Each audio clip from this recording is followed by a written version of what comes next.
Hello, magandang araw sa ating lahat. Ngayon ay magluluto tayo ng tinolang manok. Okay.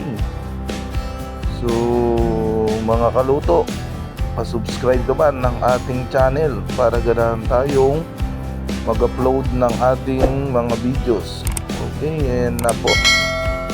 Isa tayo ng bawang, luya, sibuyas. Then, ipiprito po natin ng bagya ang ating manok. Papapulayin natin ng konti. Okay.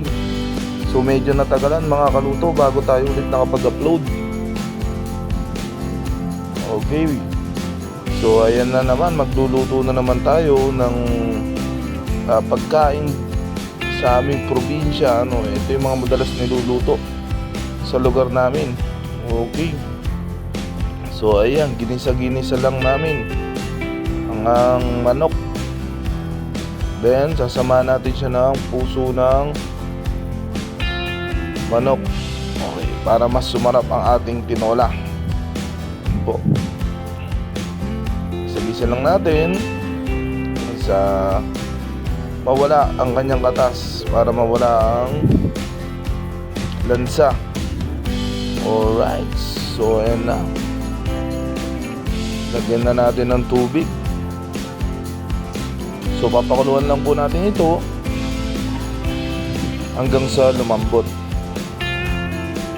Napakadali lang po lutuin ito, no? Lagyan lang po natin ng isang Knorr cubes para mas lalong sumarap ang ating tinola.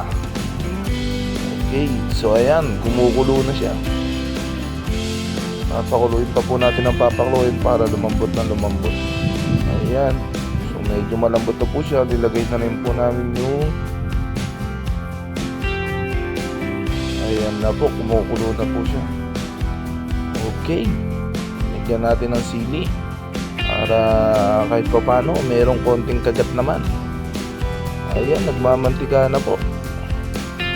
So napakadali lang pong iluto nito. Kahit sa bahay po, pwede nyo pong gawin. Ayan. Then, lalagyan po natin siya ng malunggay leaves. Okay. Para mas lalong mas masustansya ang ating niluluto. Ulitin ko sir, ma'am, no? Sa mga nanonood, paki-subscribe naman po. Malaking tulong po sa amin ito para ganahan pa po kami mag-upload ng aming mga videos. No? So kada hapon po, pag kayari po ng aming trabaho, nagluluto po kami sa aming barracks. Okay. So bali 6 nga po pala kami nakakain dyan. So pa-support naman po kami. Okay po, ayan. Medyo papalantayin lang natin ng konti. Ako po, mapaparami na naman po ang ating kain mga kaluto. Okay, no? So salamat po sa suporta at di po kayo nagsasawang manood po sa amin. Okay po. So thank you very much po sa mga nanonood. Huwag po sana kayo magsawang manood sa aming mga simpleng vlog.